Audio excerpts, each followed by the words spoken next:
Amara Johnson was never the loudest woman in the room. She didn't demand attention, didn't wear designer labels to prove her worth, didn't know how to turn heads when she walked into a space, but she had something rarer. She knew how to stand beside someone when the lights were off and the future looked uncertain.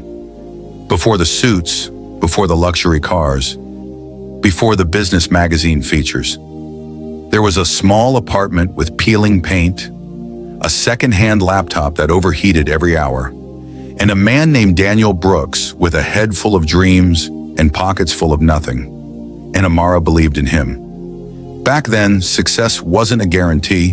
It was just a fragile idea they whispered about at night while sharing takeout on the couch.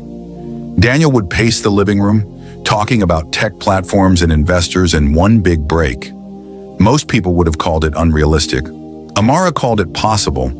She worked double shifts at a downtown hotel, smiling at guests who never learned her name.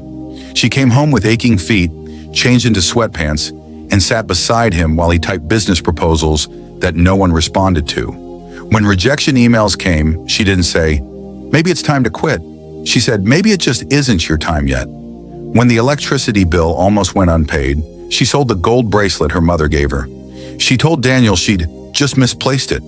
When his confidence cracked under the weight of failure, she held his face in her hands and said, "I married your heart, not your bank account." And for a long time, that was enough. Until it wasn't. Because one day something shifted. Daniel's idea finally caught attention. A small investor came in, then a bigger one. Then meetings moved from coffee shops to glass office buildings. Suddenly, he needed new clothes, a better watch, a different car. And slowly, he needed a different life. At first, the changes were small. He started correcting the way Amara spoke at dinners, telling her certain dresses were too simple for business events, suggesting she let him do the talking when they met his new colleagues. She told herself he was just stressed, adjusting, growing. But growth doesn't usually feel like disappearing, and that's what started happening. At parties, he introduced her less. When he did, it wasn't "my wife, Amara." It became, "This is Amara." Like she was a footnote, a detail, something from an earlier draft of his life. The nights got later. The conversations got shorter. The warmth he once carried for her turned into polite distance. Then came the sentence that split everything in two. "I feel like we've grown apart." He said it gently, carefully, like he was handing her something fragile. But the truth behind it was heavier than honesty. He wasn't growing apart. He was growing upward. And he believed she didn't belong where he was going. The divorce happened quickly. Lawyers, papers, signatures that didn't even shake his hand. She packed her things in silence. The kitchen she cooked in, the couch where they dreamed, the hallway where he once spun her around when his first investor said yes. All of it stayed behind. She left with one suitcase in the quiet dignity of someone who refuses to beg to be chosen. Daniel moved on fast. New house, new circles, new woman who looked like she belonged in glossy photos beside him. And Amara? She walked into a smaller apartment, quieter, colder, but honest. The first night alone, she sat on the floor, back against the wall, and finally let herself cry. Not because she lost a rich man, but because she lost the version of him who once needed her and promised he always would. She didn't hate him. That was the hardest part. She just slowly began to understand something painful. Sometimes people don't leave because you weren't enough. They leave because you remind them of who they used to be, and they're afraid that version of themselves doesn't fit their new world. So while Daniel stepped into bright rooms filled with applause, Amara stepped into the quiet darkness of starting over, alone, but still whole. The first year after the divorce felt like walking through fog, not the kind that makes you panic, the kind that just makes everything unclear. Amara woke up every morning in a smaller apartment that echoed when she moved. The silence was louder than any argument she and Daniel had ever had. There was no one pacing the living room with big ideas, no late-night brainstorming, no shared dreams hanging in the air like promises. Just her, and the quiet question she was too afraid to ask out loud. Who am I without being the woman behind someone else's success? She went back to work, same long hours, same polite smile, same aching feet. But this time, she wasn't coming home to someone else's future. She was coming home to her own uncertainty. At night, she would sit at the small kitchen table with a cup of tea gone cold, staring at the wall like answers might appear if she waited long enough. She didn't miss the luxury. She didn't miss the big house. She missed being needed, being chosen, believing she was building something that would last. Grief doesn't always look dramatic. Sometimes it looks like washing one plate at a time, because cooking for one feels pointless. Sometimes it looks like folding laundry slowly just to make the evening feel less empty. But pain has a strange way of clearing space. And one Sunday afternoon, that space filled with something unexpected. The church was hosting a small fundraiser, and someone asked if she could help in the kitchen. Cooking had always been her quiet place, the one thing she did without overthinking. So she said yes. She chopped vegetables, stirred pots, seasoned sauces the way her grandmother taught her. By instinct, not measuring spoons. When people tasted the food, something shifted in the room. They didn't just say, "This is good." They closed their eyes, smiled slowly, went back for seconds. An older woman touched her arm and said, "Baby, you don't just cook, you comfort." Amara laughed it off, but that sentence stayed with her. That night, lying in bed, she realized something. All those years supporting Daniel's dream, she had quietly abandoned her own. Because before she was ever a wife, before she was ever someone's support system, she was a girl in her grandmother's kitchen, standing on a stool, learning that food was more than survival. It was love made visible. The next morning, she did something small, something terrifying. She used a portion of her savings and bought basic catering supplies. Nothing fancy, just enough. She printed simple flyers at a local shop. Home-style catering, made with heart. No big brand name, no logo designed by professionals, just her phone number at the bottom. The first job she got was for a birthday lunch with 10 people. She barely slept the night before, afraid she'd mess everything up. She overcooked the rice, undersalted the stew, started over. When she delivered the food, her hands were shaking. But when the client called later and said, "Everyone loved it. Do you do weddings?" Amara sat on her couch and cried, not from sadness, from relief. Weeks turned into months. She delivered trays of food in borrowed containers, took buses when she couldn't afford taxis, burned meals, learned, tried again. Every mistake was hers, but every success was hers too. For the first time in a long time, she wasn't standing in someone else's shadow. She was building something small, but real. 2 years later, she enrolled in night classes for hospitality management. After working all day, she sat in classrooms with students younger than her, scribbling notes, asking questions, refusing to let embarrassment stop her growth. On weekends, she volunteered at a community center, teaching young girls basic cooking skills. But what she really taught them was confidence. "Don't shrink yourself to make someone else comfortable," she'd say, while showing them how to season a pot of soup. She never talked about Daniel, never checked his social media, never tried to prove she was doing better. Her healing wasn't loud, it was steady, like dough rising quietly in the dark before it ever sees the oven. And without realizing it, Amara wasn't just rebuilding a career, she was rebuilding herself. Stronger, softer, wiser. Not the woman someone left behind, but the woman she was always meant to become. The email arrived on a Tuesday afternoon. Amara almost ignored it. She was standing in her kitchen, apron dusted with flour, phone buzzing on the counter, while she tried to rescue a sauce that had reduced too fast. Life had become a rhythm now. Orders, deliveries, classes, community center on weekends, sleep somewhere in between. She wasn't waiting for miracles anymore. She was building slowly, brick by brick. But something made her wipe her hands and check the message. The subject line read, "Charity Gala Vendor Invitation." She frowned. Luxury galas didn't usually email people like her. She opened it. Brooks Innovations would be hosting a high-profile charity fundraising dinner.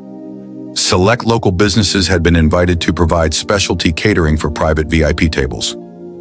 Her name had been recommended. Her chest tightened. Brooks Innovations, Daniel's company. For a moment, the kitchen felt smaller, the air heavier. 3 years of distance, And suddenly his name was back in her life, like a door she had worked so hard to close. She read the email twice, then a third time. It was a real opportunity. Wealthy guests, exposure, the kind of event that could change the direction of her business. But it was also walking straight into a room filled with people who once saw her as someone who didn't belong. Her first instinct was simple. No. She placed the phone down and told herself she didn't need that kind of stress. She had grown without them. She could keep growing without them. But that night she mentioned it to Mrs. Carter, the retired chef who had become her mentor during culinary school. Mrs. Carter listened quietly, arms folded, eyes sharp with wisdom that only comes from decades of kitchens and life.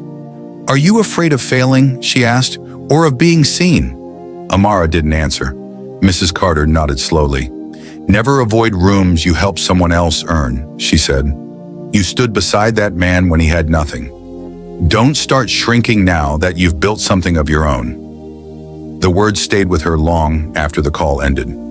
That night she lay awake staring at the ceiling, not thinking about Daniel, thinking about herself, about the woman she was becoming, about whether she was still letting her past decide where she was allowed to stand. By morning, her decision was made. She replied to the email with a simple, professional yes. The week of the event moved fast. She tested recipes over and over, determined that every bite she served would speak before she ever had to.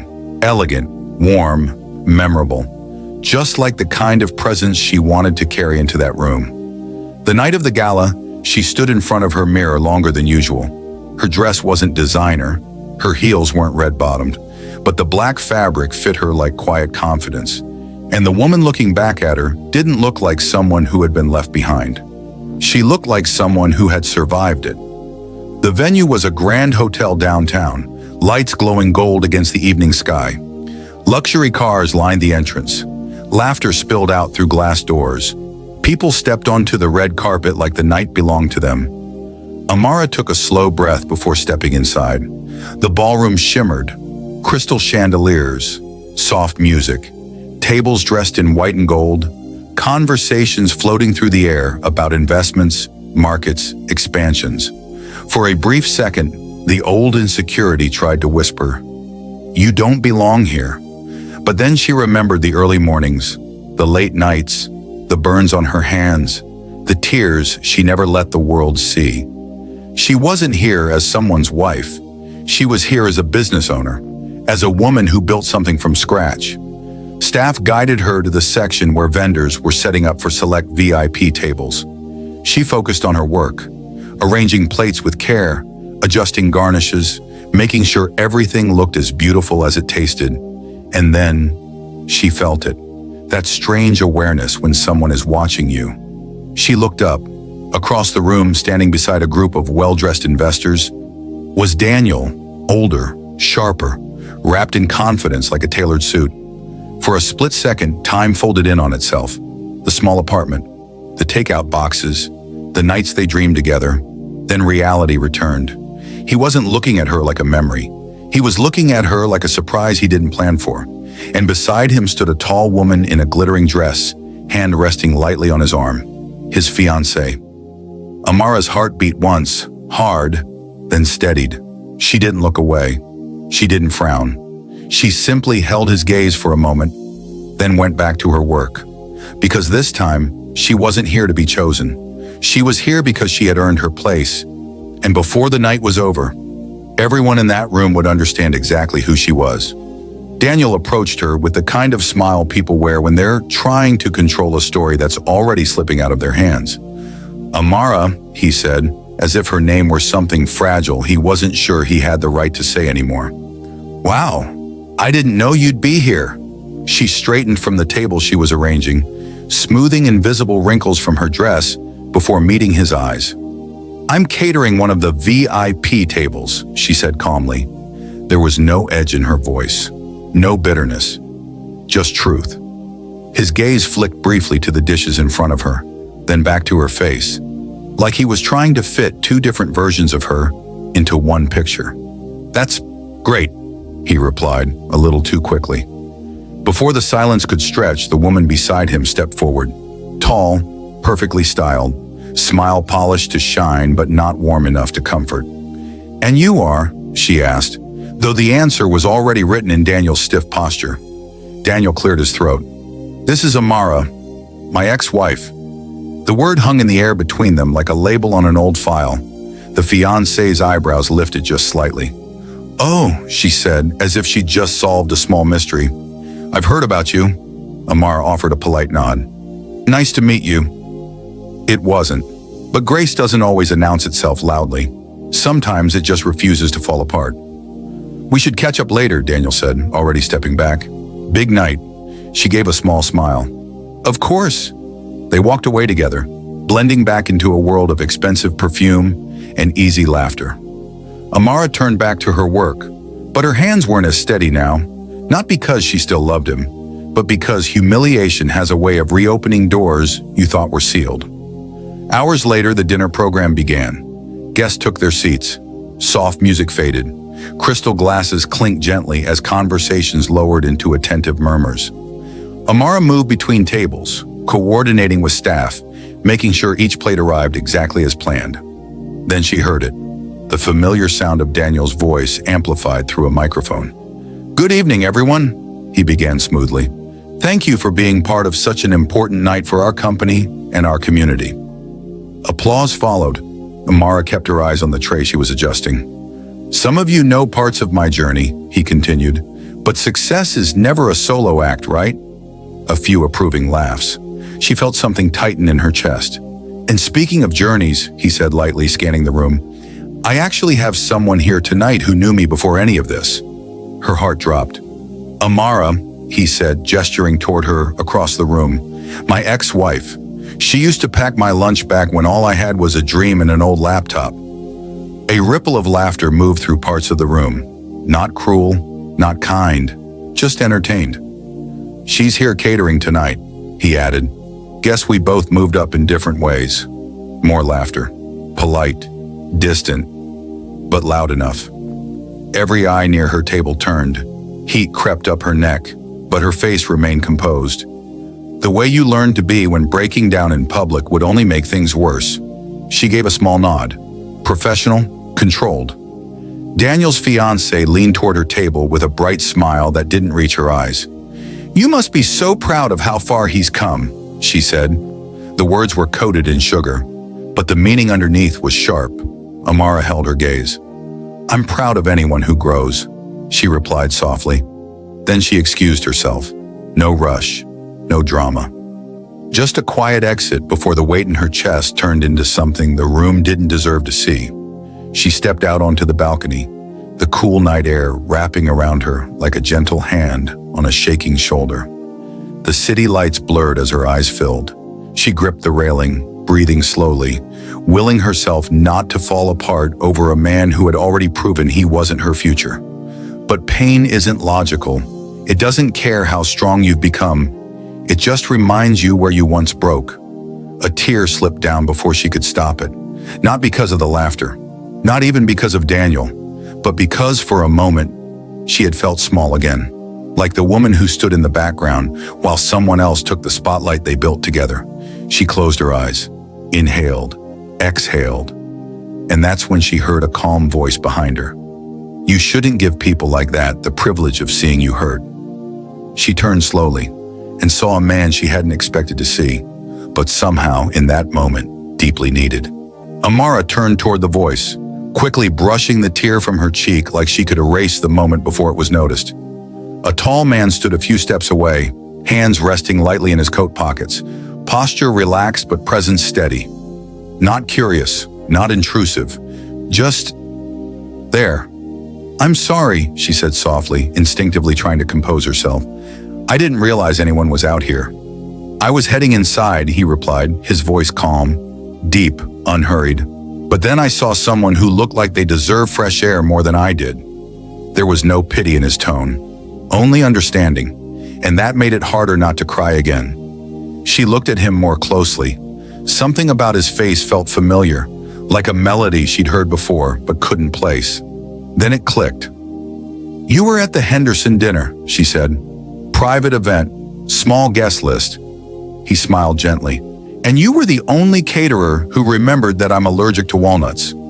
A soft, surprised laugh escaped her before she could stop it. I try to pay attention, she said. It shows, he replied. They stood in a brief, comfortable silence, city lights stretching endlessly behind them. I'm Elijah, he added, offering his hand. Amara. I know. She blinked.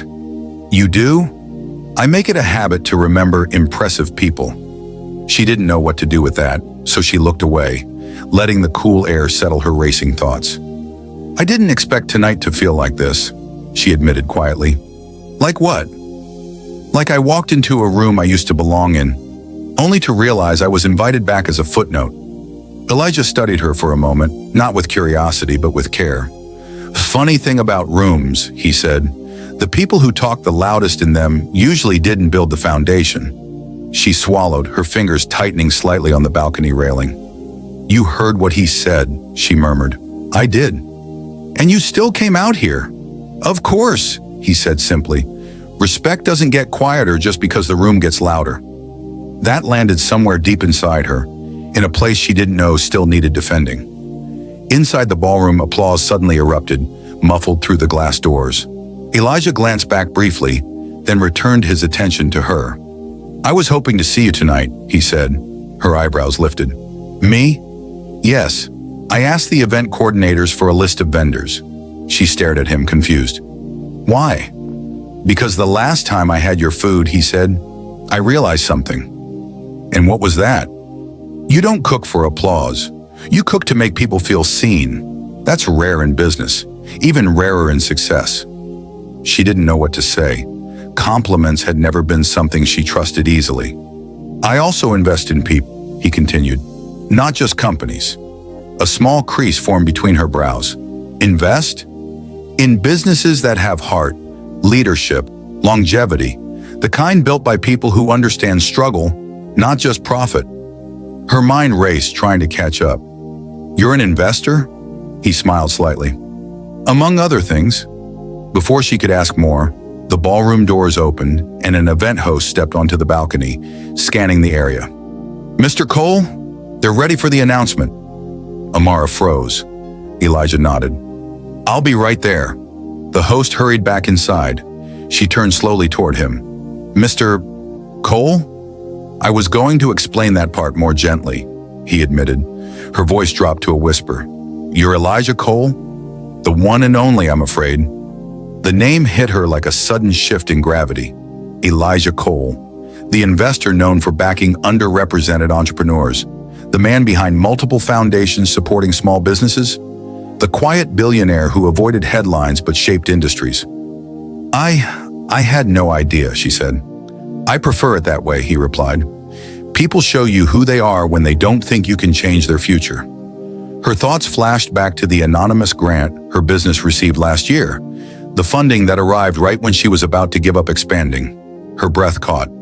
That foundation grant, the one that helped me upgrade my kitchen? He gave a small nod. You earned it, he said. I just removed the obstacle. Emotions swelled in her chest, too big for words. Why? She finally asked. Because the world almost convinced you that you were background, he said, and I invest in people who were never meant to be small. Inside, her ex-husband's voice echoed faintly through the microphone again, unaware that the balance of the entire evening was about to change. Elijah offered his arm, not as a grand gesture, but as a simple one. Come back in with me, he said. She hesitated. I don't want to make a scene. He met her eyes. Good, he said, because this isn't about a scene. It's about setting the record straight. And for the first time that night, Amara froze. Elijah nodded. I'll be right there. The host hurried back inside. She turned slowly toward him. Mr. Cole? I was going to explain that part more gently, he admitted. Her voice dropped to a whisper. You're Elijah Cole? The one and only, I'm afraid. The name hit her like a sudden shift in gravity. Elijah Cole, the investor known for backing underrepresented entrepreneurs, the man behind multiple foundations supporting small businesses, the quiet billionaire who avoided headlines but shaped industries. I had no idea, she said. I prefer it that way, he replied. People show you who they are when they don't think you can change their future. Her thoughts flashed back to the anonymous grant her business received last year, the funding that arrived right when she was about to give up expanding. Her breath caught. That foundation grant, the one that helped me upgrade my kitchen? He gave a small nod. You earned it, he said. I just removed the obstacle.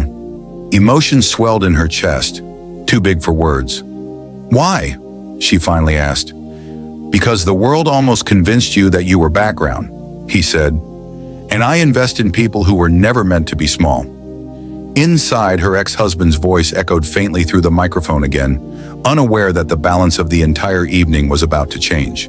Elijah offered his arm, not as a grand gesture, but as a simple one. Come back in with me, he said. She hesitated. I don't want to make a scene. He met her eyes.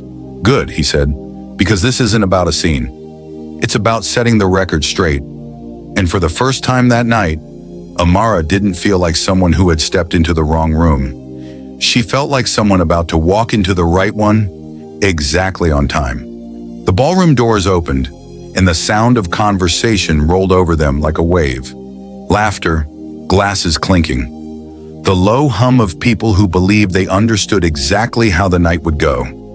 Amara's heels clicked softly against the marble floor as she walked beside Elijah. Not behind him, beside him. Her heart pounded, but her face was calm. The kind of calm that comes from surviving worse than awkward stares. Inside, the host returned to the microphone. Ladies and gentlemen, thank you again for your generosity tonight. Before we continue, we have one more special acknowledgement. Daniel stood near the stage, smiling easily, one hand resting at the small of his fiancée's back. He looked relaxed, confident, in control. The host continued. We're honored to officially welcome the newest strategic partner and lead investor joining Brooks Innovations.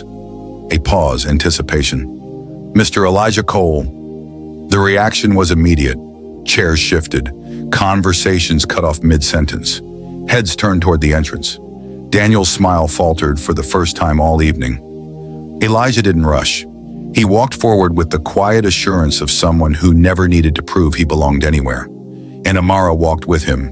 A few people recognized her from earlier. The caterer, the ex-wife, the woman from the joke.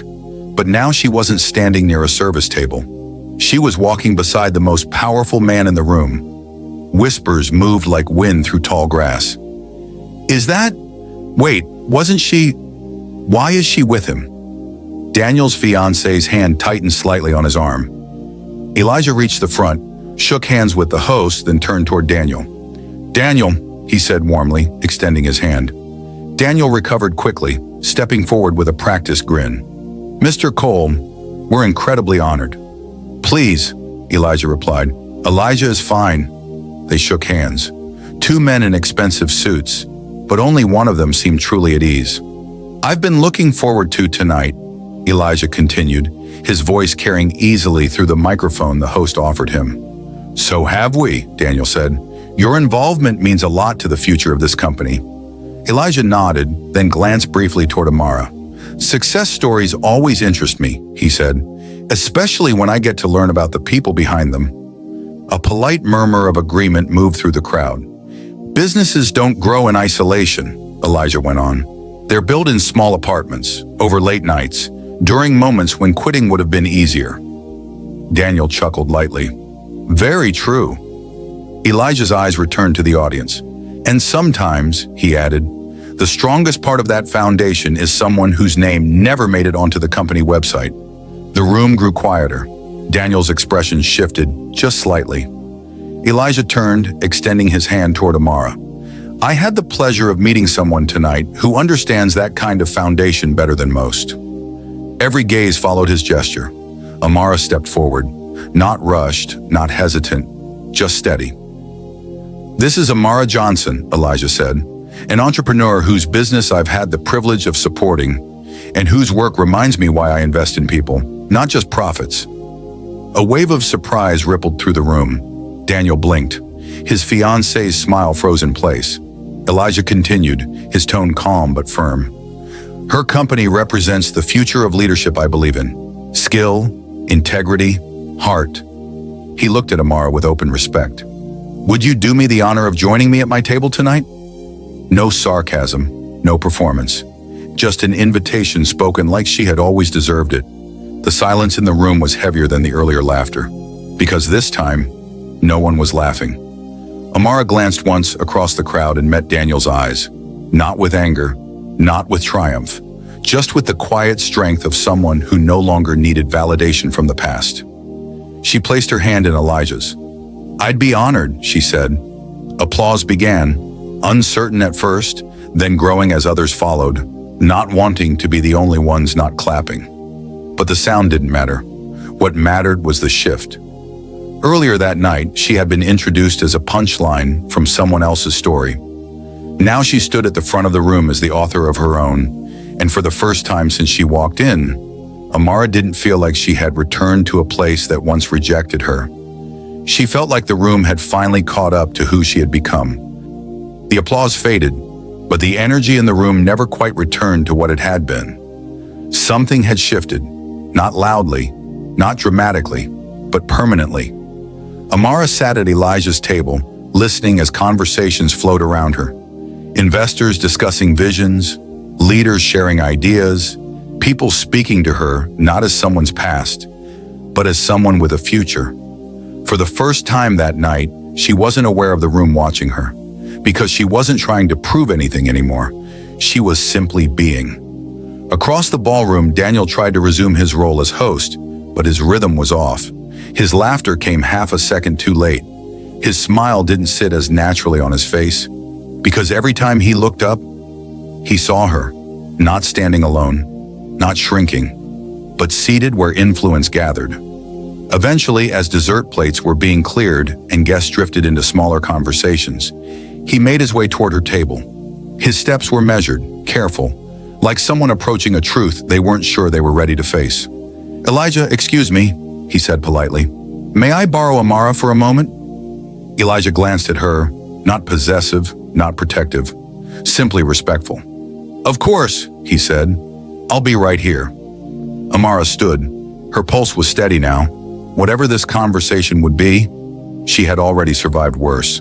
They moved toward a quieter corner of the room, near a tall window overlooking the city lights. For a moment, neither of them spoke. The silence wasn't heavy with emotion. It was heavy with everything that had been left unsaid for years. I didn't know, Daniel finally said. She tilted her head slightly. Didn't know what? That you were connected to someone like Elijah. There it was. Not I didn't know you were doing well. Not I didn't know you built something incredible. Just status. She held his gaze calmly. I'm not connected to him because of who he is, she said. I'm connected to him because of who I am. He shifted, uncomfortable. That's not what I meant.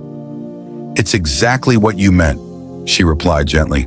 Not accusing, just honest.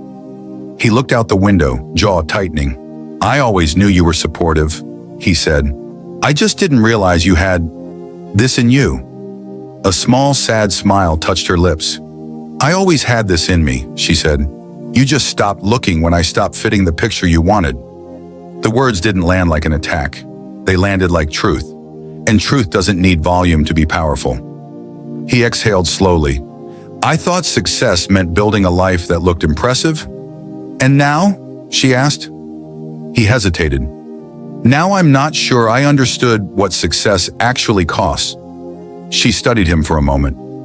Not the man who embarrassed her earlier, not the man who left, just a human being, finally confronting the consequences of his choices. I never wanted your spotlight, she said softly. I just wanted to stand beside you without feeling like I had to shrink. His eyes flickered with something close to regret. I didn't know I was doing that. I know, she said. That was the tragedy of it. He hadn't noticed, and she had loved him enough back then to ignore the way she was disappearing. I'm glad you're doing well, he said after a pause, and for once it sounded real. Thank you, she replied. I am. Not to impress him, not to prove him wrong, just as a statement of fact. A quiet peace settled between them. Not reconciliation, not friendship, but understanding. The kind that comes when two people finally see the truth of what they were. and what they weren't meant to be. "I should get back," she said gently. He nodded. As she turned to leave, he spoke again. "Amara." She looked back. "I'm sorry." She held his gaze for a long second. "I forgive you," she said. Not because he asked, but because she had already let the weight of him go long before tonight. She walked back toward Elijah's table, steps light, shoulders relaxed, and Daniel stayed by the window, watching the reflection of a woman he once thought he outgrew, realizing too late that she had simply grown in a different direction, and hers had led upward. Months passed, not in a rush, not in a blur, but in quiet, steady progress. Amara's catering business had grown beyond her small apartment kitchen. Orders were no longer 10 at a time. Tables were filled with laughter, not nervous anticipation. She hired staff, trained them, taught them the same lessons she had learned the hard way. Skill without heart is nothing, and Elijah was there, not as a savior, not as a fairy tale romance, but as a partner in vision. He guided when she asked, supported without overshadowing, trusted her instincts, believed in her growth, because he saw it before anyone else did. Her days were full, her nights purposeful. The work was hard, but every tray, every plate, every carefully folded napkin reminded her she had earned this. Every success was hers. One afternoon, she stood in her new restaurant, sunlight streaming through floor-to-ceiling windows, reflecting off polished counters. A group of young women sat in the corner, watching her demonstrate plating techniques. They hung on every word, every gesture. "Never beg to sit at a table where they forgot you built the chair," she told them, her voice calm but steady, eyes bright, hands gesturing over the dishes she had perfected. The girls nodded, scribbling notes, smiles wide. She remembered herself years ago, afraid, silent, afraid that being strong meant being alone. Now she was proof that strength could be quiet, that dignity could glow brighter than the spotlight. And Daniel, he saw her once more, but this time not in the ballroom, not in the glare of public embarrassment. He saw her on a magazine cover. Amara Johnson partners with Billionaire investor to empower women-owned businesses. He flipped the pages slowly. Every headline, every photo, every story showed her thriving, not chasing him, not proving him wrong, just living, fully, unapologetically. A pang of regret passed across his face. Not jealousy, not anger, just the sharp, quiet understanding of what he had lost. Because success isn't about wealth, it isn't about applause. It isn't even about proving someone wrong. Success, the kind that lasts, is about walking through the fire and still standing whole. It's about knowing your worth even when others don't. It's about being seen by the right people, at the right time, and refusing to shrink. Amara walked through her restaurant that evening, trays in hand, laughter around her, light spilling across the room.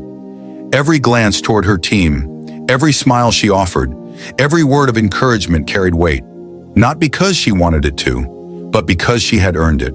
And as she paused at the entrance, looking out at the city skyline, she whispered quietly to herself, "I don't need anyone to recognize me. I recognize me." The camera would pull back slowly, the lights of the city sparkling behind her, reflecting in her eyes. Her journey, her pain, her triumph, all culminating in a moment of quiet glory. Because sometimes the glow-up isn't about revenge. It's about realizing that the person you were meant to be has nothing to do with who left you behind. And in that light, Amara was unstoppable. Thanks for watching. Please, it will be a great thing to subscribe to our channel.